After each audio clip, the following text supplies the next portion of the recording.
Alright guys, Supreme Com here, and today we will be doing a late alteration review for the big scale Gundam HFX. So this banner was released right before we had the 72 hours long banner, so I completely forgot about this banner. So we are going to kind of take a look and see how is this overall unit, talking about the parts. But honestly speaking with you guys, like we just have been getting a lot of melee build units, so I don't really know if this is gonna be like really anything too meta breaking, especially for your melee builds, just because I feel like lately we've been having what we really need, and I feel like it's kind of time to just kind of take a pause in melee build and maybe go back to shooting based build. But I really don't know, because both build we have gotten a lot of good things already. But without further ado, let's kind of get started. I think one thing right out to tell you guys is the stat for the HFX is not really too impressive. I'll definitely tell you guys that. So this is where it's landing. So not really within like your top, actually almost in your top 10.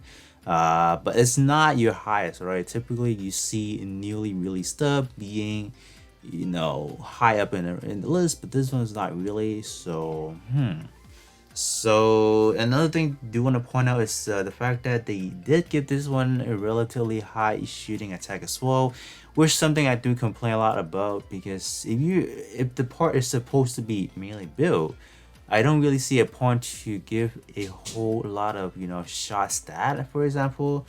It's just no reason. So it's kind of unfortunate, but I guess they are still trying to push that dual stat build agenda, if you will. So that's something I still find really annoying at times.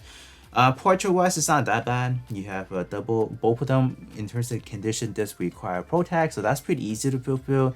Pretty good for your melee, but anyways. So 25% initial charge boosted, and then a enemy EX skill damage plus 20 or 50%. This is pretty good, pretty self-explanatory. So this one I will say is actually even better than I think we have something very similar recently.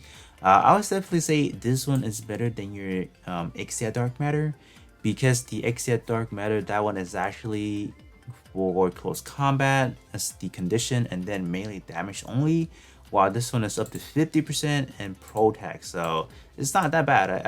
I'll definitely take this one over something like this, because the condition close combat could be something you don't want to run depending on how your build is. So I'd rather have pro tag, which is still a tag that is safe to use anyway, but stat wise it's just really low. But great tags or great traits, they're actually pretty good.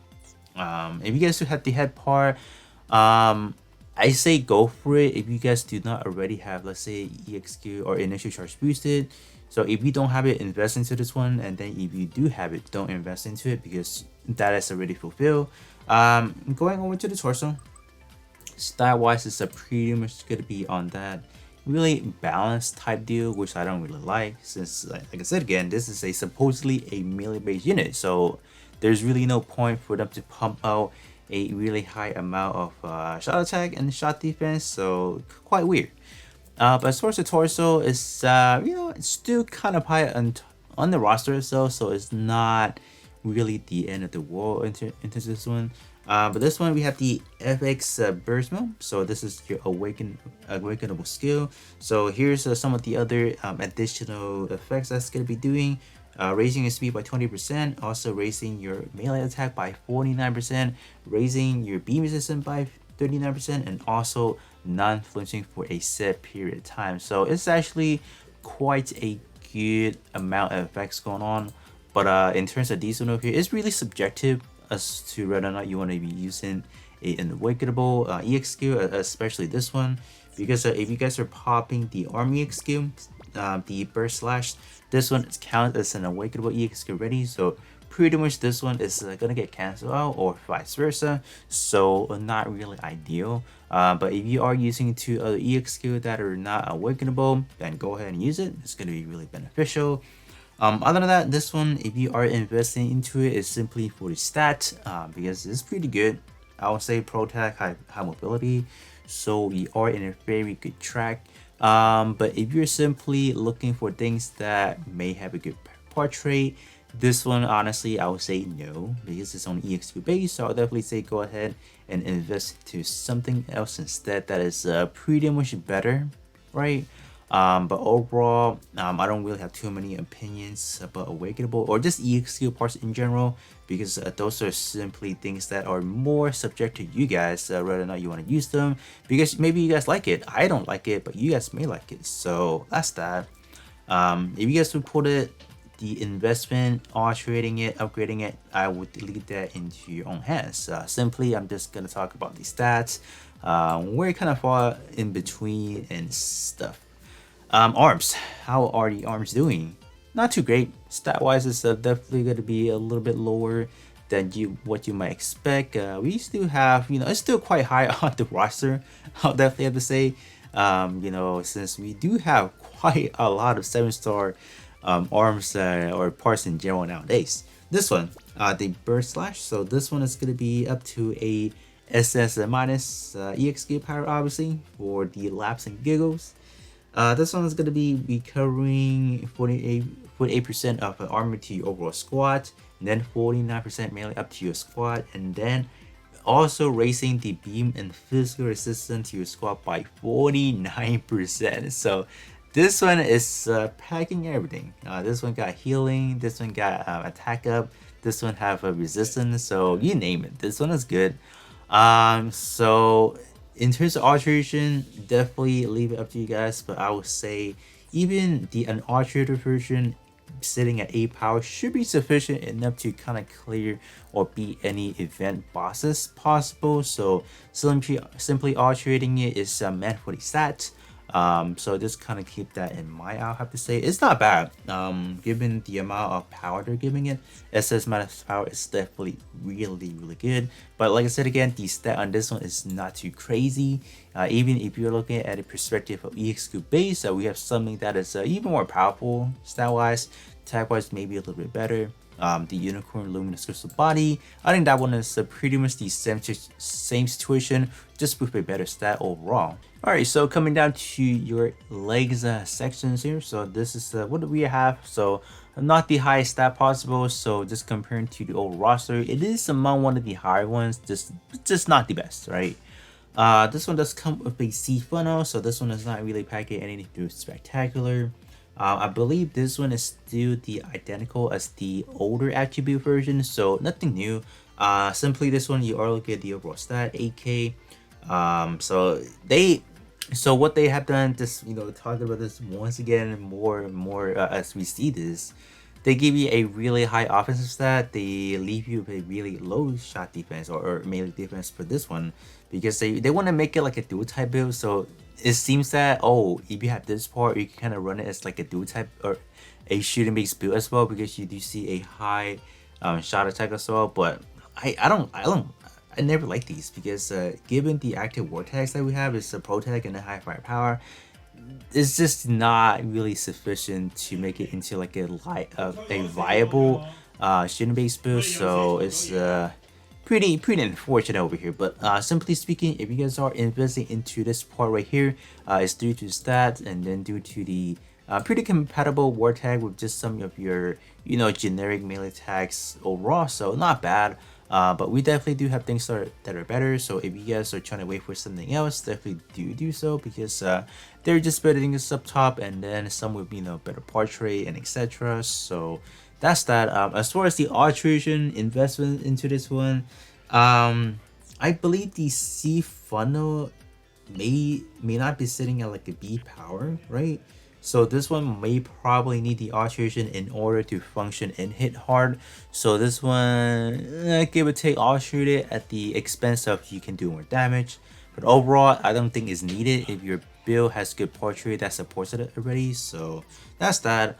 Coming down to the back part now. So this right here, on the other hand, is actually a brand new EXQ. I think with a similar animation style, but this is a completely brand new EXQ for the FX backpack right here. So we have ourselves the C Funnel Rush. So this one is going to be raising 19% melee attack to your overall squad, and then 23% or melee skill instantly cooldown. So this is good. This is actually pretty hot. 21 seconds cooldown, 8 piercing or 8 minus piercing and 8 minus power. So this is good. 3 seconds for the first time usage, so you do not really require a whole lot of, let's say, initial charge boosted. So it's actually quite fun. I would say I don't have it personally, so I can't really make that judgment for you guys. But overall, stat wise, is once again not too high, but that is definitely justifiable because you do have EXQ, so you know all those good stuff. So simply speaking, Alteration is definitely for the stat itself, and then for the great melee attack combo, I guess, and then EXQ, I think it should be seating maybe a B power, I think. If it's pretty much anything less than C power, definitely alterate it to gain a better power modifier, right? But if sitting like a B power already, is definitely not needed. But overall, I think this one could be a very good EX skill overall, just because of, you know, providing a few buffs and a short EX skill cooldown. So this is always gonna be good. Now coming down to the ranged weapon, I think this is where the HFX start to shine. So first things first, starting out with the Stringer rifle. This one is pretty much just gonna be giving you a blob of, you know, shot attack, so nothing, or melee attack. So this is not bad, right? 3 that's a 900, and then a blob of shot attack. So this one is definitely for the funs and giggles. This one is going to be reducing or enemy shooting power reduced by 90%. So these are like the next meta step in terms of trying to make your opponent do less damage. So I'm definitely up for that. In terms of the secondary traits, we have a squad frontal time up by 80%. In terms of how I see this one as a very situational portrait, because in terms of frontal time up, funnel is not gonna be like an EX skill that you run 24/7. So I call it situational.